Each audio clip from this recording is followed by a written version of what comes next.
sweet Christmas. Ooh, so smooth and buttery.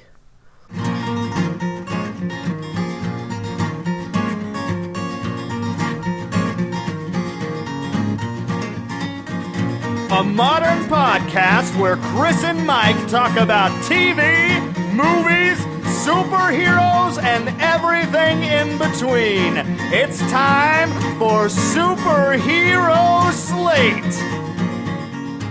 Hello, everyone, and welcome to Superhero Slate, the show where we run down the latest superhero entertainment news. We love TV, movies, and superheroes, so let's talk it all out. My name's Chris Dillard. And my name's Mike Royer. And this week, choose a side with Civil War. Several DC rumors are about. Rumors. Ecto Cooler could make a spooky return. And more.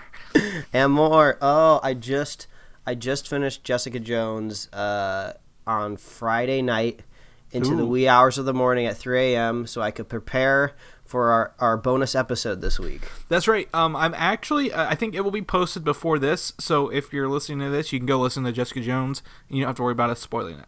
Yeah, so, exactly. No problem there. Yeah, there'll be no spoilers in the news. Not today. Well, while you were finishing Jessica Jones, I was getting early Christmas presents from my future father-in-law, it lives in South Carolina, so he doesn't come up for Christmas. Yeah, what did he get you? He got me a Nick Fury pop vinyl. Okay, that's cool. That is a retired model. Those cost lots of money to find, so I'm glad he got it for me. He's getting good father-in-law points. Yeah. It actually will complete my Avengers collection now. I don't think I need anything else. Nice. Unless I want to go desperate with Maria Hill, but I don't know yet. And then he also got me the Men in Black Blu-ray trilogy. Ooh. Or no, he didn't. I'm sorry. My future sister and brother-in-law got that for me. So. Oh. Now, did they go ahead and do you the favor by opening it up and throwing the last two just into the air? No. It's okay. See, I don't mind. I don't mind Men in Black. They don't offend me beyond one. But one is just awesome. I watched 30 minutes of one on Friday night, and I'm like, I got to stop or I'm going to watch this whole thing. And it was already really, really late. It's a deep, deep dive. I'll consider watching Men in Black again when they do the ridiculous crossover with 21 Jump Street. That's right. And Will Smith inevitably writes the song that Channing Tatum dances to. Oh, man.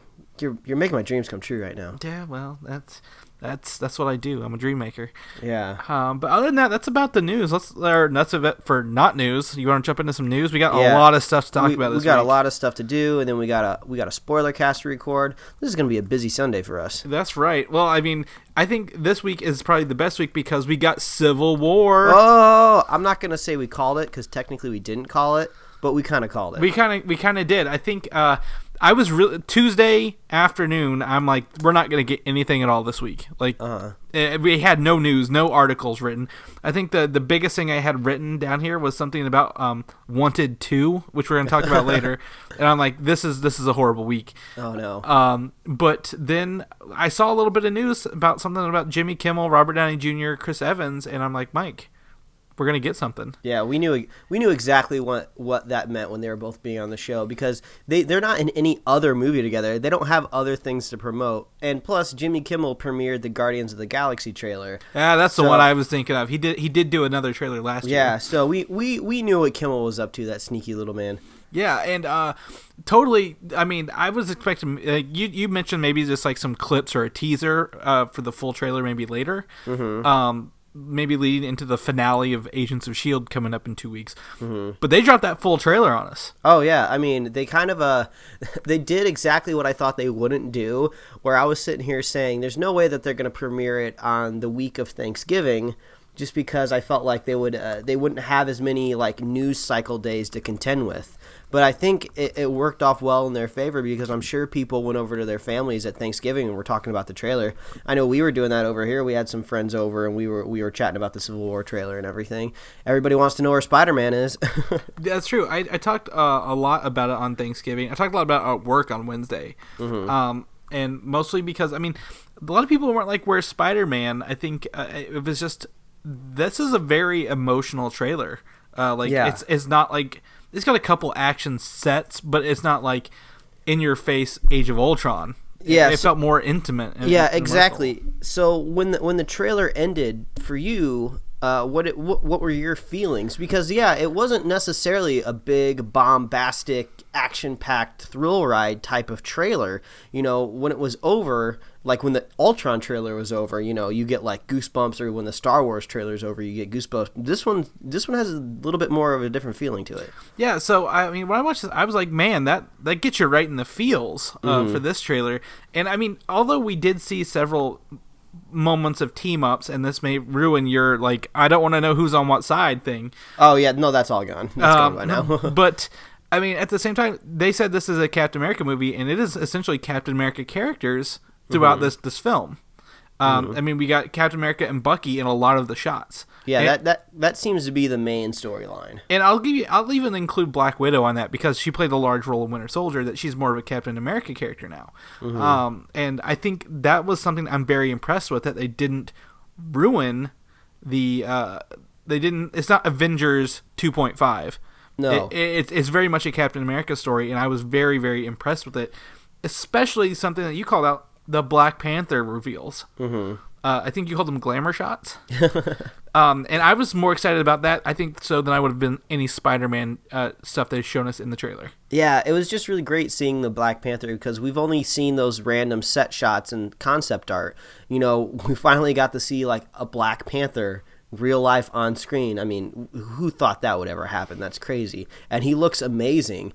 And, when the trailer was over with me, the first thing I wanted to do was watch it over again. Yeah. But it feels like a sequel to Winter Soldier, which is exactly what I want. I mean, Winter Soldier is my favorite Marvel movie to date, and I just want more of that.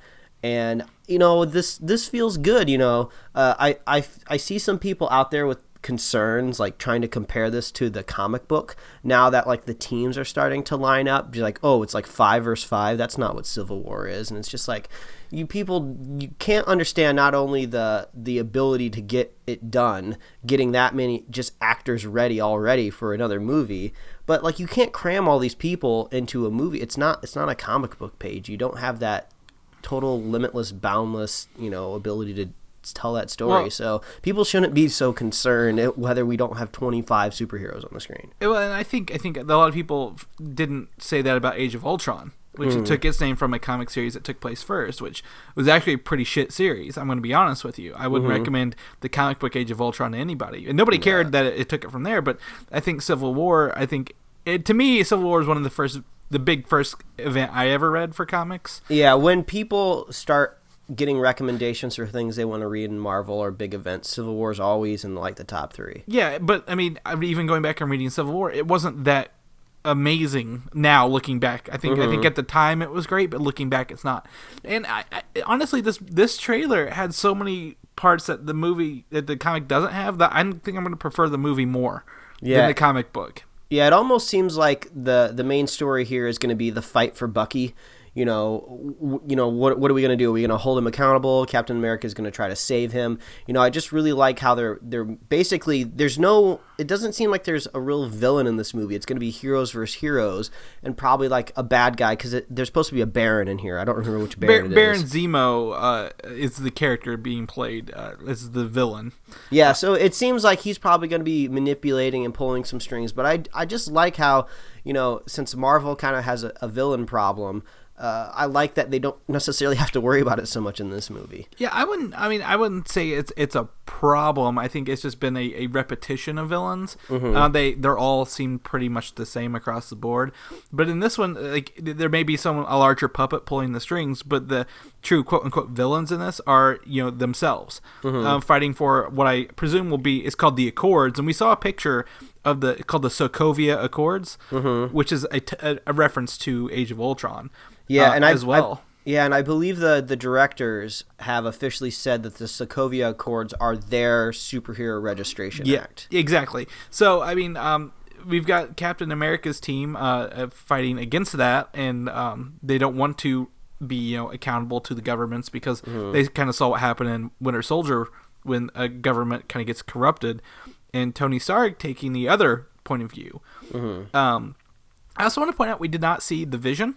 We did not see Ant-Man, and we did not see Spider-Man in this. Yeah, and I think that's basically, it's the first trailer. I think they'll pop up at some point in time, but honestly, I think the Vision might kind of be written out of the movie just because he's too powerful. A lot of these heroes that we're seeing, they're very ground level. We got like Hawkeye, Black Widow. We have these like just I think normal powered people, but they're all ground level except him.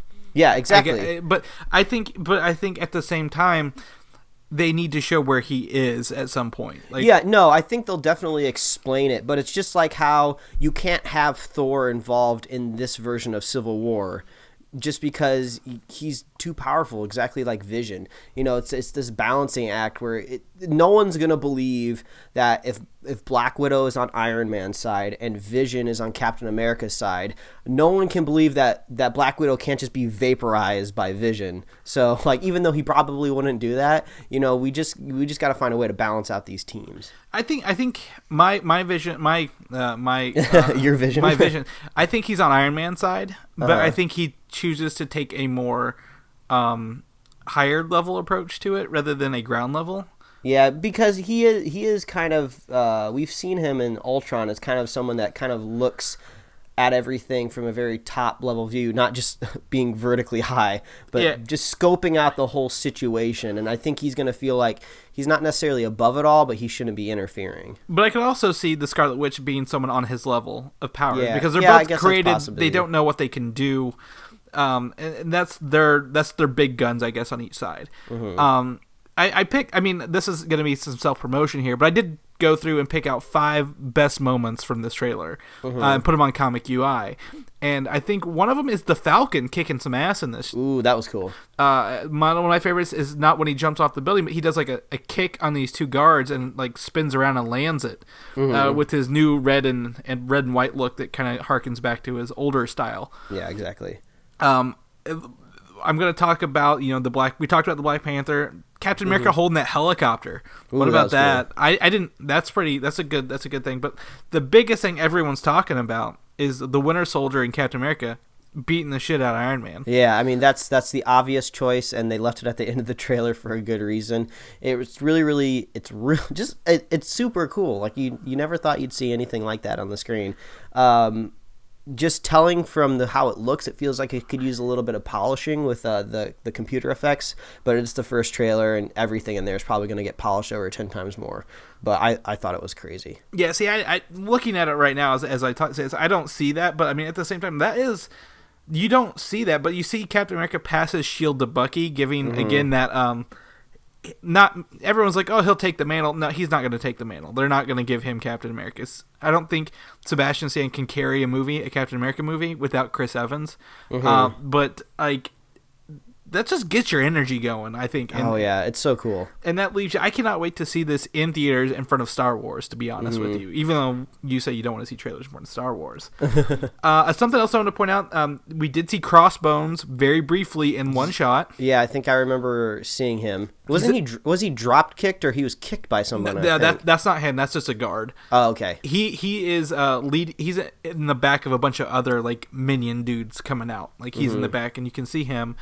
You see, if you pay attention, Iron Man's armor, like at the airport fight, where War Machine is taken out, is his old Age of Ultron armor, but at the end it's his new one that we've seen in promotional imagery, which probably has some sort of functionality. Black Panther is outrunning Captain America and a bunch of cars. In a looks like a parking garage. Yeah, and look, he's booking it too. Yeah, like he has something going on, and that makes me more excited for a Black Panther film down the road. Honestly, there wasn't a whole lot of secrets here. Like not like little subtle things that we need to pause every frame for. Yeah, we did get to see General Ross though. He did. Thunderbolt Ross comes back, and he's at the beginning. He lays out where he is very early on, and he looks like he's cleaned up since we last saw him. Yeah, but I'm starting to get the feeling that the universe really wants to get Red Hulk and Green Hulk on the screen. They want to see them fighting, and I like the idea of bringing Ross back in, and I think they have plans for him in the future. I don't think we're going to be seeing a Red Hulk in Captain America Civil War, but if it did, wouldn't that be insane? It would be. That would be the one reveal, like probably bigger than Spider-Man. Oh yeah. But I think maybe one day, but not just yet. Even though this kind of feels like a lot like the Earth's Mightiest Heroes episode where Winter Soldier returns and he's with the Red Hulk and some other villains. I think Falcon was part of that team even. Yeah, he was. All these characters show up in that episode with the Red Hulk. So yeah. I want to read off the synopsis. Can I do that? Is it all right? Yeah, go ahead. It came with the trailer. So, Marvel's Captain America Civil War finds Steve Rogers leading the newly formed team of Avengers in their continued efforts to safeguard humanity. But after another incident involving the Avengers results in collateral damage, political pressure mounts to install a system of accountability headed by a governing body to oversee and direct the team, like we just talked about. The new status quo fractures the Avengers, resulting in two camps, one led by Steve Rogers and his desire for the Avengers to remain free to defend humanity without government interference, and the other following Tony Stark's surprising decision to support government oversight and accountability. Get ready to pick a side and join the nonstop action playing out on two fronts when Marvel's Captain America Civil War opens in U.S. theaters on May. Yeah, now I don't remember exactly what Tony's reasoning was in the comic book to support the registration, but I have a feeling in the movie they'll spin it in a way where he has already caused so much damage because he's probably going to attribute the creation of Ultron as his fault. So he feels like maybe he can't be in charge of his own future. Maybe someone else out there needs to be looking out for mistakes that he might make. Yeah, he'll have that, I think maybe survivor's guilt or something like that going on. Kind of a grown-up Tony Stark. So to speak. But I mean, honestly, this trailer dropped and it hit me hard. You sent it to me first, actually, because it came out I think like 12:30 a.m. here. Yeah, I was surprised I got to it before you. Yeah, and I was already in bed. I'm like, I'll just wake up and watch it. But you sent it to me and I watched it in bed, and it hit me hard. I'm really, really excited for Civil War. It's not our first comic book movie next year, but it is our first Marvel comic book movie next year. Any other last words you want to say on this before we jump in? Oh, I'll probably be watching it a couple more times. Yes, please do. Please watch it. Let us know your reactions. Tweet us your live reactions. No, I'm kidding. Don't do that. But the second Marvel movie next year comes out in November. That's a long wait for another Marvel movie, don't you think? Yeah, it's a little long, but at least these superhero movies are getting staggered, so I never have to go too long without getting another one. It's true. So Doctor Strange is out next November, and it's filming. We've talked about this. It's officially in production, according to Marvel. As of this week, the cast was confirmed. So we do have, Benedict Cumberbatch, Chiwetel Ejiofor. I don't know how to say his name. It's okay.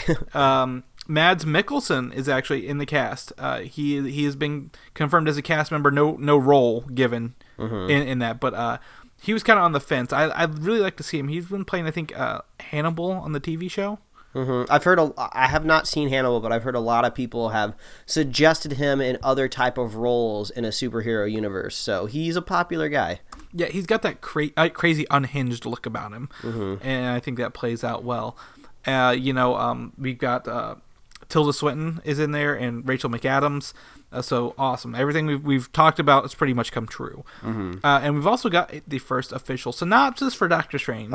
We got synopsis out of control today. We do. So Doctor Strange follows the story of neurosurgeon Dr. Stephen Strange, who, after a horrific car accident, discovers a hidden world of magic and alternate dimensions. Ooh, so nothing too new there. That's more like a log line than a synopsis, I feel. Yeah, exactly. But I mean, that sounds just like every other Doctor Strange story I've read.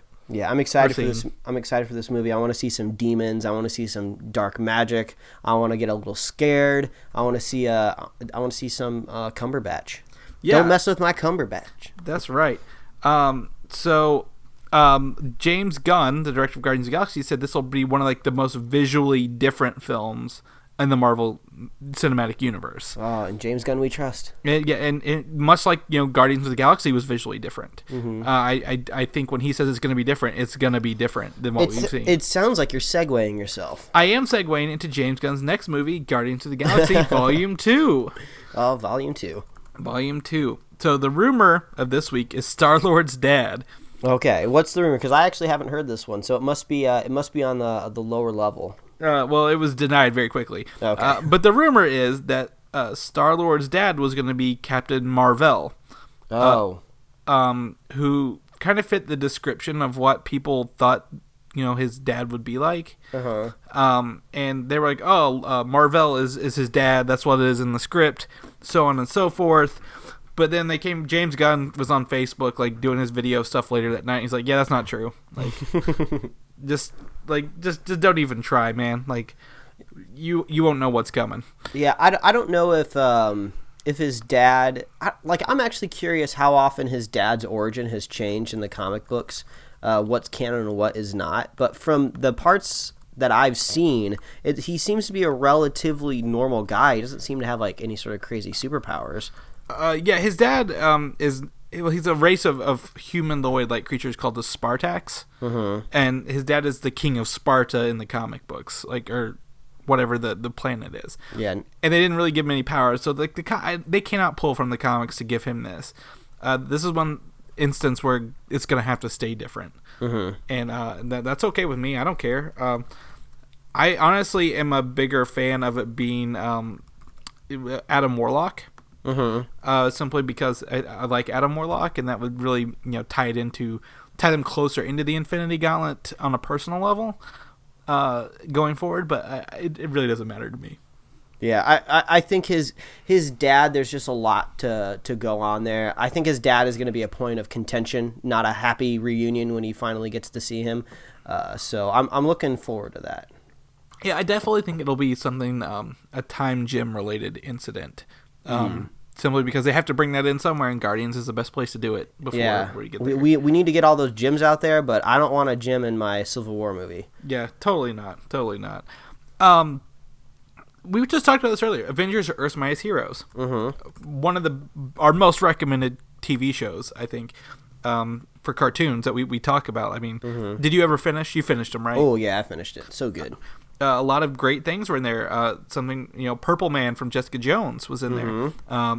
We talked about Red Hulk, Winter Soldier, Falcon. A lot of great storylines in there. Yeah, it had Marvel in there. It did. Sad news. It's going off Netflix December 1st. Oh, no. The first season is, and the second season is off December 11th. Oh, man. So by the time you get this, you won't have enough time to watch season 1, but... maybe, possibly. Oh man, that just sucks. I'm glad I got a chance to watch it and out of the way, but I'm sure there's probably like a DVD set. I own the Blu-rays. I'm sure it's probably pretty cheap on Amazon. I think they'd be worth owning. It's definitely a show that is... we've talked about this at length before, but it's definitely a show aimed at kids, but adults can also enjoy. I don't think it's anything that you're going to sit someone down and be like, oh, look how amazing and mature the show is. No, it's just like you just put it on, you have fun. It's cool seeing these characters just drawn and animated on the screen. You don't have to worry about rights. You don't have to worry about which studio owns who. You just throw them into a storyline and have fun, and it's a good time. Well, I think the best part is, again, they could not include mutants in this. But they could include everybody else, like the Fantastic Four and so on and so forth. Well, we do get Wolverine. He's only named as Logan, I think, which is, yeah. But they adapted a lot of the comic book stories very well, including most of the properties that Marvel already has. Like the Skrull invasion. They did the Secret Invasion without including any mutants. Yeah, and not only did they do it, but they did it over like an entire season. Yeah. Like they didn't have to do it, cram it into one episode. It's not like a two-parter. It's like a through line. Like Captain America for the longest time is like a different character for like 20 episodes. It's crazy. And they go to Asgard and other realms pretty frequently, since they can do that pretty on the cheap, I guess. Yeah, it's a fun show. I mean, obviously, it's aimed at kids, but adults are gonna love it. Yeah, totally. And for season, $16 on Amazon Blu-ray. Just throw it out there. I looked that up. Yeah, if someone out there is a fan of superhero stuff and you're looking for a gift to buy them, go pick up those Blu-rays. I wonder if there's any like cool special features on there. There might be. I haven't opened mine since it's been on Netflix. Oh no. I'm pretty lazy. It's got to take a lot to get me to get a disc out of something and put it in my Xbox if it's on streaming services. Man, that's a whole nother physical media conversation, but we won't get into that. We will not get into that. How about we get to the Iron Fist conversation? Ooh, Iron Fist. Ooh, now I can move along to these other Netflix series now that I've finished Jessica Jones. Right. So Iron Fist, this is from Jeph Loeb, the president of Marvel TV. Again, I hate the guy as a person. Ruined some of my favorite comics, but he's also done some great stuff. TV seems to be his forte. News is coming on this series, he says. Yeah, I think he's trying to calm some of the calm, like slowly rising uprise, because like Jessica Jones is out of the way. We have set shots of Luke Cage, and there's like, where's Iron Fist? What the hell, man? So I think this comes back to the point that we talked about last week: is Defenders has to shoot by a certain time frame, so that means they have to do an Iron Fist show before then. They've already got Daredevil season 2 underway, almost done, I'd bet. Luke Cage is probably well into filming. That means Iron Fist has to get cast. They have to get a showrunner, and they have to get going real quick. I think we're gonna get 3 Netflix series next year. Oh, you think so? Because Jessica Jones filmed early in the year next year and debuted in November. Luke Cage is filming this year. I think it'll be a summertime thing. Oh yeah, I guess possibly to give us that lull in between, like Civil War and Doctor Strange. Okay. And we've talked about this before, pretty much, I think, in a long time, but that Iron Fist ties into Doctor Strange. That they both deal with mysticism. So what would a better time to be to drop Iron Fist is with Doctor Strange? I see what you're saying. That's smart. So I think, if we're calling it, I think we're going to have to start seeing some serious Iron Fist news, I would say in January, or it's not going to happen. Yeah, I think so. I think so too. I think they're gonna have to. They probably have done a lot in the background that we don't know about, that no one's reported on. Simply because all their crews are on Daredevil and Luke Cage. So I think there's something that's been going on we just don't know about yet. But Iron Fist, we're probably gonna get it maybe after Star Wars settles down. Yeah, I mean, it's naive to think that nothing's been done. I'm sure there's tons that's been done yet. They just haven't like flipped the on switch for production yet. Yeah, so let's hope on that. Like, I'm gonna cross my fingers. Yeah, I'm sure we'll have more to say with Iron Fist when we do our Jessica Jones spoiler cast. Totally. Another thing for Marvel TV, per Jeph Loeb, is Miss Marvel, the Kamala Khan version, is on Jeph Loeb's radar for television. Ooh, I like that idea. So Kamala Khan is an Inhuman who takes over the Miss Marvel mantle, and she can like change and like stretch her body around in different ways. I think she's she's an Islamic Pakistani American. Yeah, something like that. My friend Brian Smith, it's set in Detroit where he's from. Like, it's in the same community like he lives in. So like, it's a big thing. It's a great series, and she's in the all different Marvel Avengers. She's an Avenger going forward. This character being an Inhuman would make a great addition for maybe S.H.I.E.L.D. or maybe a Netflix series later on to tie in the Inhumans even more. Yeah, I would love a Netflix series just because the comics deal so much with her family and culture, and I would love to see that like prominent and not just kind of glazed over and just like a little talking point between 2 characters on S.H.I.E.L.D. But the Miss Marvel, I have 2 concerns, but I think maybe Marvel could solve a big problem with them. So the first one, it's sort of minor. They could probably write around it. Is her character is very much influenced by the current Miss Captain Marvel, her previous iteration. So it makes me wonder, are they going to bring her in after we've already seen Captain Marvel on the screen? I think that might be pretty important to her character. But I could kind of see them writing around it, and maybe she's just influenced by superheroes in general. I get that. And problem number 2 is the same problem kind of the Fantastic Four has been having. How do you give someone with stretchy powers, how do you make them look cool on the screen? I think it can be solved. I just don't think anyone has put time and effort into fixing it. But I think that's still something that I would be concerned about, because it's a goofy superpower that you can get across on a comic book page and make it look really cool. But how do you make it look cool on the screen? Yeah, I think the thing is, with the difference between, if you read the comics between Mr. Fantastic and her, is she's a child. I think she's like 16 to 18, and she does things in maybe more of she's very influenced by pop culture. So things like that are kind of dealt with in like pop culture-y ways. So like, she like grows large and like squishes somebody rather than tries to wrap them up or something. Like she's not very. She doesn't know how to fight very well like Mr. Fantastic does. She doesn't have years of it. Yeah, well, either way, you know, she'll grow like a big fist and like punch people. So I think if she was in her own standalone series, like on Netflix or something, and they could set the tone of the show just around her, I think that would work. But I think importing her powers into another property like Shield might kind of seem just out of place. So I love the idea of maybe like a phase 2 Netflix, maybe including Miss Marvel. Yeah, I think it'll. I think this all depends on Spider-Man. Seeing that she is, you know, a young child. Again, a high school student. I don't know her age off the top of my head, but if high school plays off well in Spider-Man, I think that opens the door for her to get into her own show. Gotcha. And if you know, as big as the Inhumans are going forward, like they'll be pulling more and more Inhumans characters in for other properties. Either way, this is exciting news. I've only read the first 5 issues of her character, but I loved it, and I know people are still raving about it, so that's good. Yeah, totally, and it's different. It's good to hear, you know, kind of different characters announced rather than always people harping on the same ones over and over again. So. You kind of brought up a point there. We're going to talk about next Fantastic Four. Oh, boo. Fantastic Four 2 has been removed from Fox's schedule. I think you kind of said earlier that they wouldn't really officially do anything and until they kind of got the DVD stuff out the door and on the shelves. Yes, so I hate to admit it, but I will buy Fantastic Four and put it on my shelf. Oh, why? No, don't do it. I'm gonna do it because I'm a completionist. Oh man, that's the problem with me. You gotta find a way to do it where like they don't get any other money. So this is what you gotta do. You shouldn't be adding to their wallet. You should be adding to someone else's wallet that already bought it. So I would buy it like new. I would buy it used. But just buy like a nice one that's used, because then you know the money that you spent just went to the guy who unfortunately bought it. Well, what if somebody bought it for me as a gift?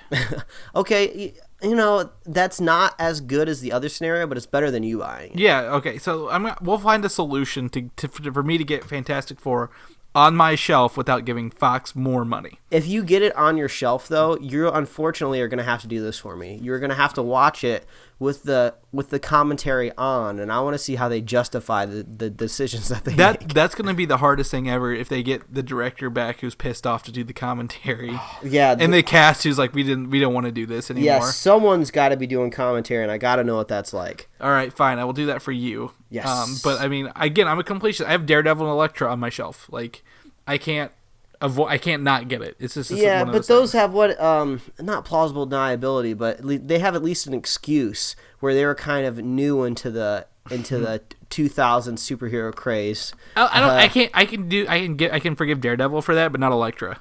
Yeah, essentially, it's Daredevil 2. Yeah, I could see that. So anyway, it's removed from Fox's schedule, which opens up a spot for Gambit. So Gambit is likely to take the June 17th, 2017 place of Fantastic Four 2, is what I'm hearing and kind of what I feel as well. Yeah, it's just like we're still, no one's excited about Gambit yet. No one, because we haven't had anything yet. Right, it's true. There's no news, which means that this delay, I guess, or pushback, it feels more plausible. Mm-hmm. They're like, well, we got to do something with this spot. Let's take some time put it into Gambit rather than rush it out and have another Fantastic Four debacle on our hands. They must have a lot of faith in Gambit if they think they're going to put it in June. I mean, that's a prime summer spot for a standalone character superhero movie. Isn't that what Fantastic Four came out? Was June, wasn't it? Well, yeah, but that's kind of like an established team that have had other movies before. You know, I was expecting like a Gambit at the end of the summer, you know, possibly in like August. Yeah, I think it's October, set for October right now, next year. But if they give it more time, maybe they'll have more faith in it.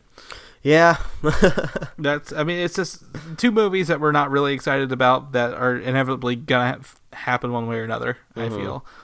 And we're going to switch gears. We're getting out of Marvel. We're getting out of Marvel. All right. I'm gonna stretch a little bit. I'm going to get my DC pants on. Don't hurt yourself. DC Cinematic Universe, since you kind of just ruined what we were going to talk about.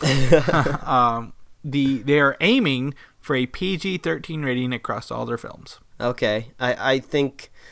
were people thinking that wasn't going to happen?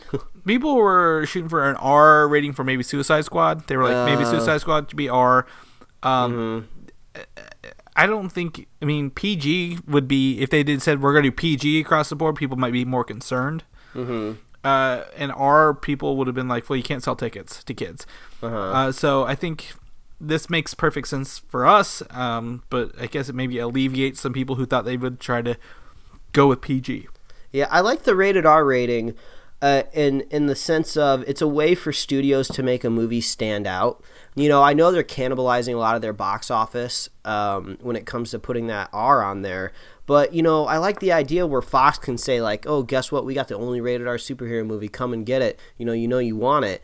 So I like the idea of maybe DC, Warner Brothers shouldn't have just ruled out R.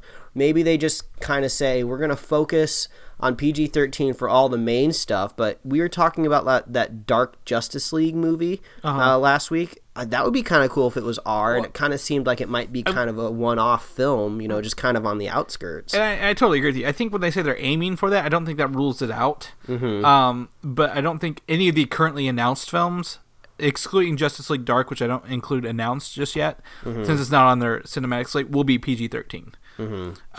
Much like I don't think Fox is going to cannibalize their main X-Men. Like, X-Men Apocalypse was never going to be rated R. Yeah. And their next one after that wasn't going to be rated R. But yeah, I see what you're saying there. Yeah, I mean, I don't want to sound like a psychotic person. I think you are. But we got some pretty sweet violence in the Jessica Jones show. So I think, I mean, it makes sense. When you have these super powered people, you're expecting to kind of see some just kind of disturbing visuals because, you know, they can literally rip people apart. So I think I like the idea of bringing some more maturity into these films. This brings me back to, do you remember Mortal Kombat versus DC Universe, the video game? Vaguely. DC would not allow Mortal Kombat to have anything fatal or brutal happen to their characters. Oh, boo. Like, they're like, oh, you can't kill Superman or Batman. And I'm like, really? Like, that's what Mortal Kombat is. Like, why even do that? But it's just, I don't know. Maybe they are too precious, so to speak, with their characters. Yeah. Oh well. But Batman versus Superman will be pretty good, I hear. Like, a lot of people are excited about it. I hear it might be a pretty good idea to put those two superheroes in a movie. I hear it is a movie that is being made. That a teaser is attached to the Gotham mid-season finale this coming week. Oh, that's how they're going to get people to start watching Gotham. Yes. Well, it's just the one finale. Like, watch this episode for Batman vs. Superman. It's a teaser. Does that mean a trailer to me? No. I think it'll lead into a trailer later in the week. Yeah, it seems like a TV spot. I mean, like, Batman Superman, fortunately for us in the summer, but unfortunately now, seems to have blown its load. We've already had two kind of substantial trailers by now? I just know of the one. Oh, okay. Maybe there's there was a teaser trailer. And then we got that full-fledged, 2.5, 3 minute trailer that was awesome and had everything I ever wanted in it. So now I just feel like I'm just kind of spinning my wheels waiting for the movie to touch ground next year. So I think this will be a teaser that leads into a full trailer that, again, could be in that Star Wars sweet spot. Oh, geez. Oh, the trailers in front of Star Wars are going to be great. Yeah, it's gonna be... Like, you're going to be so full of energy by the time that credits roll, you're not going to... Or I guess the text scroll at the beginning that you won't know what to do. But there has been, I mean, I guess 2 trailers. Looking at it right here, I guess there has been 2 trailers. The one with the bat suit, and then the other one where he's crashes the Batmobile and he's standing up to Superman. Either way, we need one more before that May release date or March release date. Is this when we need to see it, or do we need to wait till after Star Wars to see it? I don't know. I mean, it's kind of like it's a good first world problem to have right now. Yeah. I'm kind of hoping it lays low, but since Marvel just had their trailer, there's going to be another trailer next week and one week after that. So we're going to keep getting trailers up until Star Wars, and then we'll probably have nothing to do over Christmas. Yeah. We'll just have to play with our toys. Yeah, we'll just take a break off. Be like, we're not doing anything this week. Hi and bye. Which leads me to another possible DC Cinematic Universe movie. All right. The Teen Titans, but just kind of called Titans. Oh, okay. So we've talked about them being a TV show. And that's kind of still in progress, they said. And it would not tie in to a movie that could arrive tied into the Cyborg film. Oh, there seems to be lots of ties here. Yes, this is very much a rumor. So Titans is, of course, Nightwing, and that's about all I know. I guess there's a Teen Titans Go going on right now. It's like an animated show. It shows like from the Teen Titans cartoon series. Yeah, I have a feeling whatever the show is going to be, it's probably not going to be too connected to any established franchise. They're probably going to be like, let's just kind of create our own team, kind of like how the Defenders are going to be put together. So, and they probably maybe just want to be detached from the word teen. It probably doesn't seem as cool. That's why I'm going to go with Titans. And Cyborg makes sense because he's on that team. Yeah, so we might see so it'd be kind of cool to see Cyborg. We could see Nightwing. It would be cool to get Raven in there because we haven't seen anything Raven-wise anywhere across the board with these movies. Well, I mean, we've seen one movie. Yeah. Well, with all the stuff announced. And, I don't know how well... I don't know if they could do Beast Boy super well on a TV budget. Definitely on the screen it would be fine. So I don't know if we'd get to see Beast Boy at all. I think he's more of comic relief. I don't think they would put him, with the way they're trying to go serious in all these shows and movies. I don't think Beast Boy has a home there. Unless he's some sort of morphing person who can't control what he does. Yeah, poor Beast Boy. Yeah, either way. But yeah, I think Cyborg does need some help. I don't think Cyborg, the movie, holds its own very well to me. It's the one I kind of have the biggest fears. Or I don't want to watch Cyborg the movie. Yeah, Cyborg and Gambit should team up and do this crazy cross-promotional film. I totally want to see Aquaman before I want to see Cyborg. And yes, I just said that. But Jason Momoa can carry stuff. We know him. Oh, he can get it. So, yeah, Titans, I guess, turn Cyborg the movie into Titans, and I'll watch it. Yeah, I think I'd like to see a dark TV series with that. Yeah. As for other possible rumors on the DC Cinematic Universe, Green Lantern Corps has some details come up about it. All right. So we know that it's going to be kind of like a buddy cop film. Okay. And the characters are going to be Hal Jordan and Jon Stewart. Oh, okay. I could not think of Jon Stewart's name to save my life, but it's going to be kind of like, I guess, a Lethal Weapon in space. And it's going to be a buddy cop space film. Yeah, I mean, we got a little bit of that buddy copness in Iron Man 3. That was kind of fun. So I think it would be cool to see two Green Lanterns going at it. I love the idea where Warner Brothers is just like, Marvel's so out in front of us, let's just throw two Green Lanterns in a movie. We ain't got time to just deal with one. Give them all the Green Lanterns they want in one film. I think the beauty of this is going to be skipping the creation of the Green Lantern Corps, and we don't need to go into this history of how, I think Hal Jordan will be the older rugged one, and Jon Stewart will be the newer, I don't know, newest person on the force, and that's when they're teamed up to go take on something larger than themselves. All I know is I need Idris Elba in some sort of geek franchise already. Make him Bond if you need to. Put him in the Marvel universe. Put him in the DC universe. He's in Marvel. How is he in Marvel? He's in Thor. Oh God, yeah, that's right. Just kidding. Man, good make Lord. him do something cool in Thor. Then he's just been watching swinging a sword. Yeah, well, I liked him better in the first one. Whenever he was on the bridge, taking on the Frost Giants. And then the second one, I guess he was kind of okay a little bit, but the last time we saw him in Marvel, he was crying like a baby, in Age of Ultron. So he wasn't crying; he was going crazy. Yeah, he was dying or something. I think you need to rewatch that scene. I don't think you remember that very well. It's been a while. I think I've rewatched all the Marvel movies maybe 2 or 3 times, but the Thor movies, I think it's just been kind of one and done. I haven't circled back around to them. Either way, I won't make excuses for myself. This is kind of a weird way where I was just going to say I want Idris Elba to be Bond. I just kind of wanted to tie it in there. I don't think he'd be a good Bond, but I mean, maybe if he comes back in Pacific Rim 2. Oh, that'd be good. Is that possible? Man, I really wish we were segueing into official Pacific Rim 2 news, but unfortunately, there's none of that. No, instead we're going to talk about Justice League. Yeah, okay. Justice League, the villain, rumor again, could be Darkseid.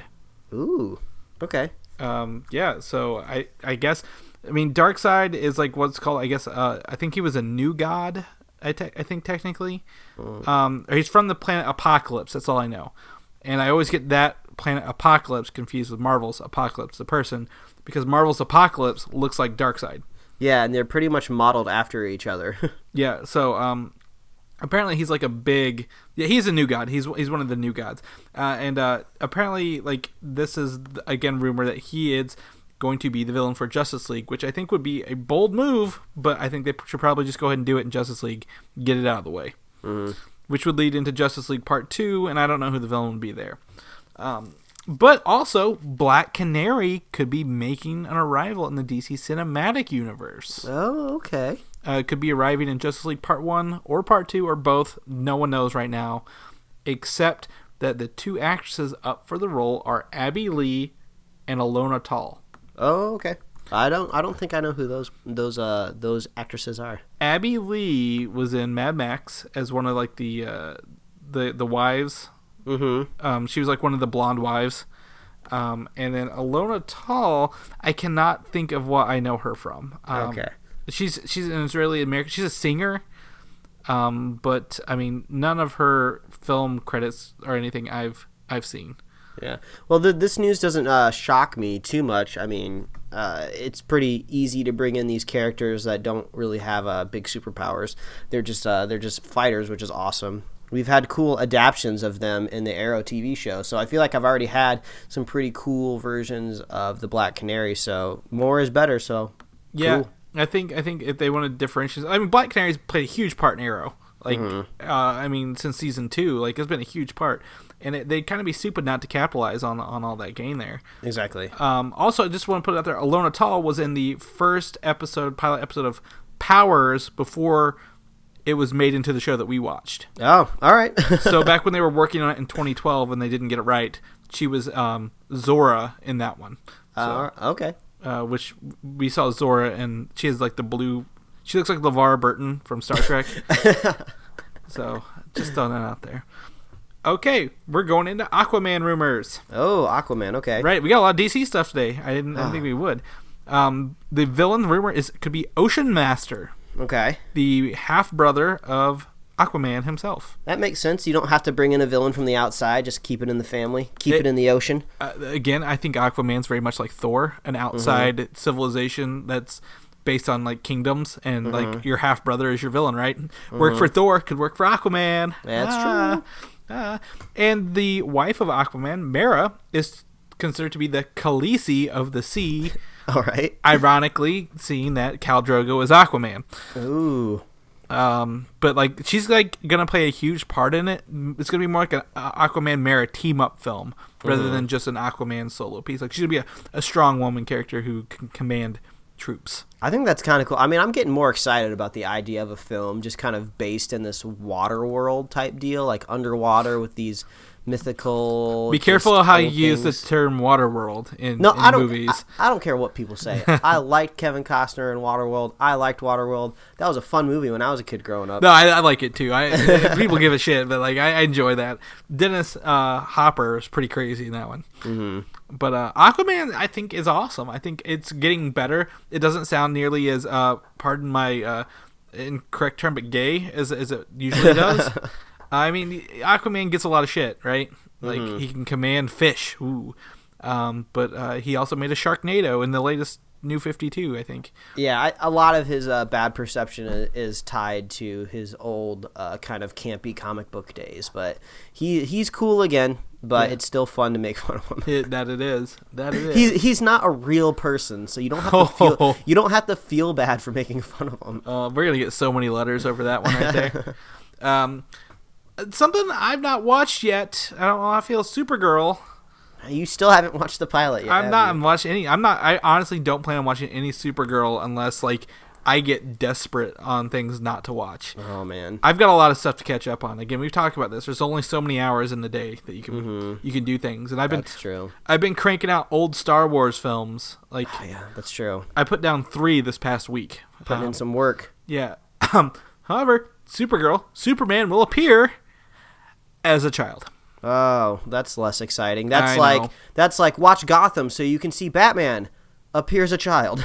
Yeah, it's pretty much how they like this is like the news articles I saw all week where Superman's going to appear in Supergirl, and then you click like as a kid. I'm like, I hate you. Like, stop it. Like, and like, don't do this. What is that just going to be in flashbacks? I guess. Yeah, back on Krypton. Like, oh man. Yeah, this is not exciting news. We don't have Krypton news, so I had to put it in there somewhere. Yeah, well, I think this is better because it segues into more interesting news. Yes, so The Flash and Supergirl, the big rumor, crossovers in the talks. Ooh. And it's only to bump Supergirl's ratings. Oh. I think... Because The Flash is a strong show. You know, I'm curious, you know, the CW... has some real power behind it. They've pretty much single-handedly resurrected Constantine. So I think CBS just needs to bite the bullet and go, we didn't perform like we thought we were going to do. I mean, I suppose they could throw money at Supergirl kind of like they did with Agents of S.H.I.E.L.D., and hopefully people are still sticking around by season 3 and are enjoying what's going on. But I think it's stupid to like not include her. I think it has a totally similar vibe to the CW shows. And I would love to see that crossover. So the producer, like the creator of all three of these shows, Greg Berlanti, right? Like he's made all three of them, and CBS just happened to have Supergirl instead of CW. And why would you not do this? Like it works so well with the Flash and the Arrow, so much they even get their own show called Legends of Tomorrow, which is next point, by the way. That's a segue early on. But I think if you have to rely, like we don't want to do crossovers, but now we do because the ratings are sucky. Like, I don't know. That just feels like too gimmicky. Yeah, because, I mean, when the crossovers happen with The Flash and Arrow, like, the crossover doesn't end after the episode. You still hear characters talking about characters in Central City.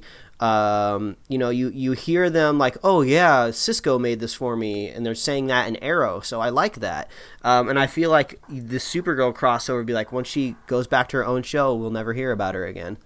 Yeah, totally. And honestly, I don't think just one crossover is going to help her. Like, I think you're going to need a lot more to help Supergirl at this point. Yeah, I honestly, I wish she would have just been on the CW. I think it would have been a great addition to their lineup. But, you know, at the same time, CBS has a lot more money to put towards Supergirl than probably CW has for any of its two shows. So, you know, who knows if it would even be the same thing if it was on the CW. Yeah, no one knows. Except for Legends of Tomorrow. They know because it's from the future. I don't know. There was no good segue there. Legends of Tomorrow.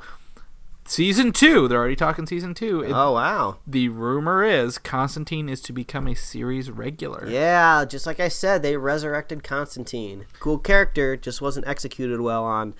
What? I don't even remember what network. Was it Fox that he was on? I don't know. It was on Friday nights. So either way, it wasn't a good idea to put him on a Friday. But I hear people like love that NBC, show. Actually, NBC. I heard there's a strong following of people that really loved Constantine, and I only ever saw the pilot, and then I saw Constantine in Arrow, and I think he played off Arrow very, very well. So I would love to see him in Legends of Tomorrow. Yeah, no, I agree. I think that if you're gonna not give him a show, but give him a place to live. Legends of Tomorrow is the place to put all your B-list character or your secondary characters that you can't put in the show all the time. But again, rumor is Legends of Tomorrow is really expensive to produce. Mostly, I think because the Atom and like all the extra power is going on in those. So we'll have Constantine will maybe bring that back down to a grounder level. Well, yeah, and plus I think the budget is a reason why. What this first season is going to be pretty short.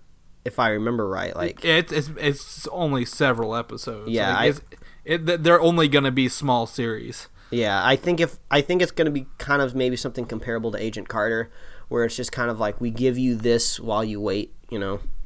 Yeah, exactly, because it starts in early January, and I cannot find the number of episodes. Just kind of looking up here. Well, I have a feeling that if they're kind of running seven episodes. I was gonna say I had a feeling it was gonna be about 8, but I think these shows, the other shows that are not on while this is on, will probably come back. I want to say early March, so that only gives it about like 2 months. I take it back. Actually, another news thing here says 16 episodes, but they've at least named the first 7. Oh, I don't know. This is confusing.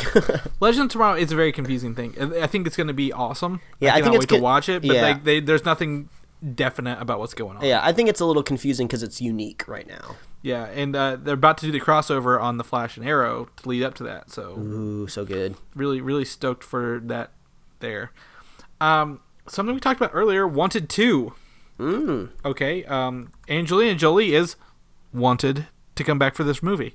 Oh, I would be excited. I like the first Wanted. I know some people out there, I guess, were concerned because this is adopted off of a comic book. I have not read the comic book, but some people said it wasn't true to it, or some of the characters were just totally different. But I thought it was a fun movie. Well, you know, I think that's a Kingsman kind of thing there. Like, or I think the movie will transcend the book simply because not enough people read the book. But Kingsman's the same way. Like, Kingsman transcended the book because it was so awesome. Wanted was really good. I enjoyed it.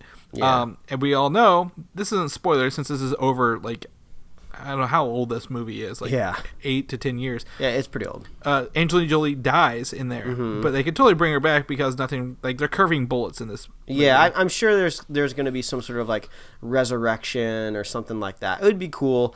You know, it was just fun. I felt like they built this whole world that I just wasn't familiar with. I love the Secret Order. I love how they treated, like, a gun kind of more like an art instead of just like a dumb point and shoot thing. Like, they gave it some finesse and some style to making it work, and I thought that was really cool. Yeah, and as for this, I don't think James McAvoy will return. I think it'll just be Angelina Jolie taking on somebody else. Possibly. I think he's got too much going for him with X-Men, Frankenstein. You know, the things he does. They got to plan it. They would have to plan it around when he has hair and when he doesn't have hair, because he's going to be shaving it from now on. Pretty much, as long as he keeps coming back. So let's talk about Alien Covenant. We're gonna breeze these last few bits since we always talk about these. Yeah, Alien, you're so confusing. You're still confusing. I like to confuse Mike once a week, since we don't have anything else. But Alien Covenant, there will be 2 sequels to this movie, meaning that there's Prometheus, Alien Covenant 2, Alien Covenant 3, then Alien. But the answers to this question is, why are these things in the first Alien movie? Yeah, that is what the director is Ridley Scott is trying to answer to the audience. I mean, it's just like, okay, there are 2 more sequels, but they're technically prequels for a movie that's not titled the movie anymore. It's just ridiculous. It's fun to try to figure it out because it's ridiculous. Well, it's not too bad for me. I guess we have to draw out a timeline on paper and be like, all right, here's where they all sit and here's why they're all named. Prometheus again should have been Alien. Prometheus. But whatever, we do with what we got. I mean, just at this point in time, it just feels like such a cash grab, you know? It's just like, how can we extend this cool space horror movie and make more money? It's like, oh, well, we'll attach movies onto the front half of it and attach movies onto the back half of it. Like, I only disagree with that because this is Ridley Scott returning to his franchise. I guess. That's the only reason, like, I'm not too upset. Because it's like Terminator. If James Cameron had come back and did the next Terminator, I would be much more excited than I have been for any Terminator in the middle. Well, Ridley Scott was involved in Prometheus, wasn't he? Right. He did. Yeah, that's why he was doing all these, because Prometheus, Alien, he wants to bring... He's only doing the front end. He never had any touch after Alien 1. Oh, gotcha. That's kind of why they put the 5th one on hold or whatever. I don't know. The Alien, it's a thing. There's more movies. All right. Either we're getting a prequel franchise, is what it sounds like. Yes, we will. Another trilogy. X-Men style. Style. Which kind of it doesn't lead to the next thing. Let's talk about the Mummy. The Mummy's coming back. Oh, okay. The reboot. It's a Mummy reboot. Oh. Tom Cruise is to star in this Mummy reboot. Ooh, Tom Cruise, you are a nutcase, but you make good movies. He does. So I don't think this is the Mummy. Again, this is not the Brandon Fraser Mummy. This is the old Universal Monsters Mummy. And this is to set up the collected monster universe for Universal. Everybody wants a universe now. Yeah, they do. Should they have it? I don't know. Well, what else would be in this monster universe then? What, like Frankenstein and like Dracula? Frankenstein, Dracula, the Mummy, Wolfman. I think they also do the creature from the Black Lagoon or whatever. I think that's all I can think of off the top of my head. Well, you know what? Tom Cruise is in it. Tom Cruise is a madman that makes amazing movies, like I just said. But I'm trying to envision this franchise in my head, and the only way it kind of gets me excited is if they make these movies like 90 minutes long and crank it up to like 11. I'm like action-packed, like every second, just like monsters, things exploding, things flying all over the place. Don't give me time to think about it, basically, is what I'm saying. The Expendables, but with monsters. Yeah, exactly. This is one thing that I'm surprised movie studios haven't tried to attach themselves to. It's just like you're trying to sell the movie tickets and you're trying to sell the DVDs, but it doesn't matter necessarily how long the movie is. Just make the movie 90 minutes and make it the best 90 minutes my eyes has ever seen. So I totally agree with that. The thing that gets me is like, will Tom Cruise be in the other movies? Or is he just going to be in like The Mummy 1, 2, and 3, and then like other ones are going to like, oh, we're going to get the younger Hemsworth for the other vampire movies. I see what you're saying. Like, how does this work, and what is their end goal? I would like to see him just like, eventually I'm sure it leads to like one final film with all the monsters in it, and I want to just see like Tom Cruise with a crew of like monster hunters just like going crazy, like shooting wooden stakes, silver swords, silver bullets, just craziness. Like, I just want to see it go insane. I don't want it well thought out and like intricate.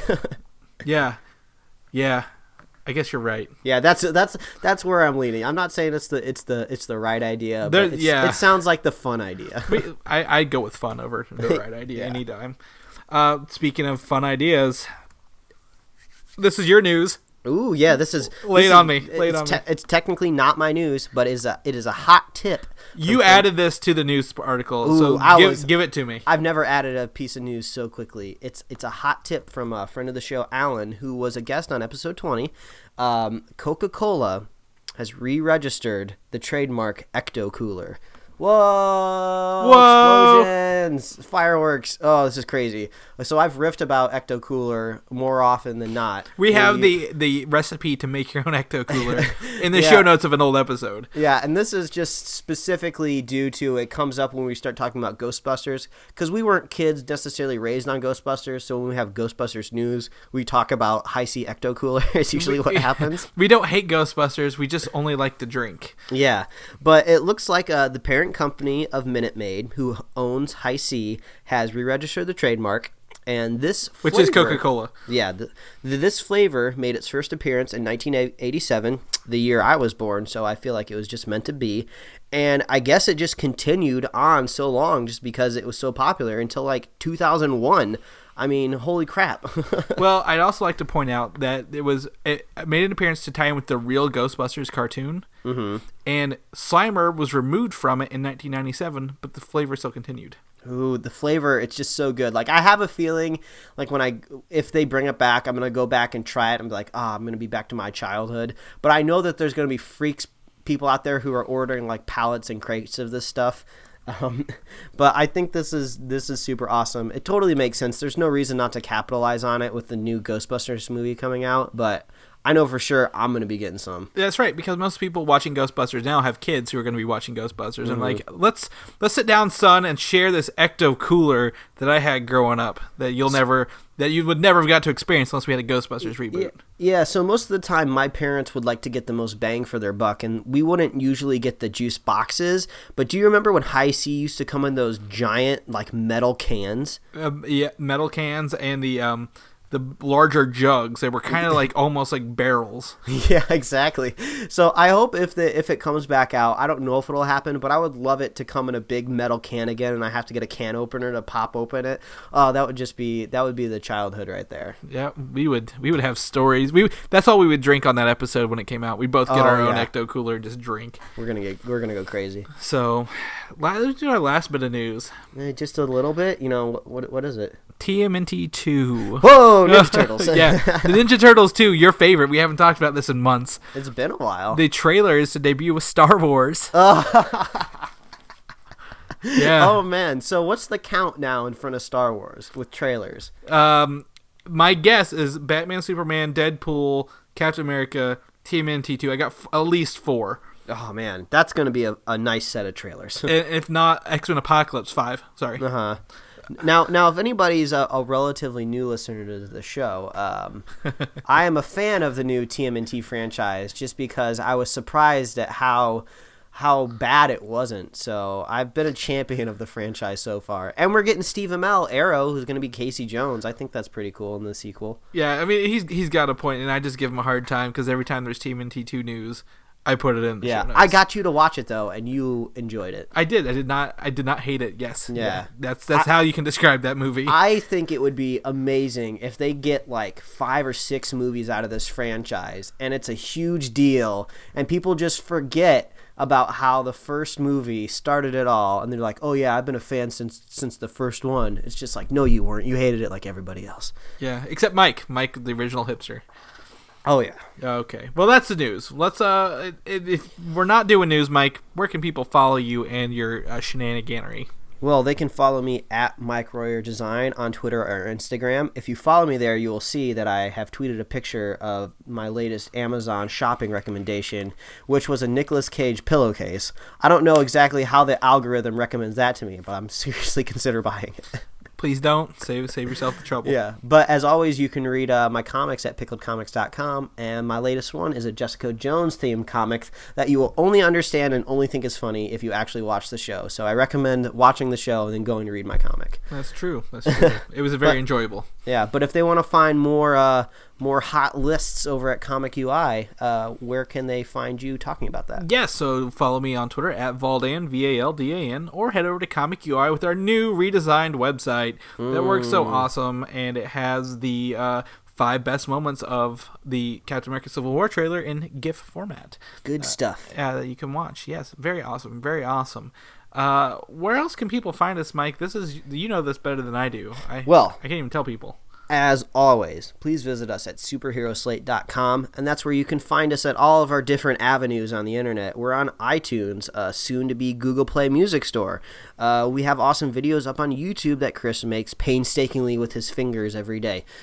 With fingers, I mean keyboard. It's not weird. And not every day, once a week. But yeah, thank you. You can find us on SoundCloud, Tumblr. You can subscribe via email, which is a great way, because who knows what device or service you use. Just subscribe via email. You just get updates right there, man. Follow us on Facebook and Twitter. Earlier this week, we shared on Facebook about how Robert Downey Jr. and Chris Evans were going on Jimmy Kimmel. You know, we predicted that we were going to get the trailer on Facebook, and we got it. So thanks to anybody else who shared that Facebook post. If you're a fan of the show, please head on over to iTunes and leave us a review. It helps us get seen by other eyeballs in the iTunes store. And if you're a super fan, just share the show with somebody else that likes comic book nerd stuff. That's the best way to share the Superhero Slate love. Yes, and we love you. And don't forget to check out our spoiler cast for Jessica Jones. That's going to be fresh right after this. Yeah, go do that. Go do that right now. Yes, and also don't forget to come back for our Star Wars Spectacular later next month. It's going to be big. Next month. This is the last episode of November. December is going to be a huge month for us. Yeah, so we have 2 more podcasts before Star Wars. Oh man, I guess just to end the show with a little tidbit, we saw the Hunger Games movie last night, which was boring as hell. But on the way out of the theater, I was able to pick up the physical copies of my Star Wars tickets. That's funny, because I messed mine up and ordered my child's tickets. I went to the theater and exchanged mine in and got my physical ones.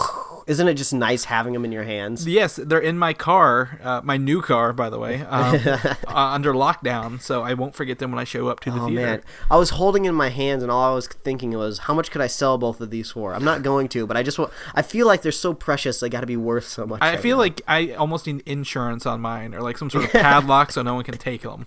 Yeah, exactly. So... well, all right. Well, thanks everybody for listening. Yep. We'll see you next week, and we'll see you in the spoiler cast. See you, bye. Okay, bye.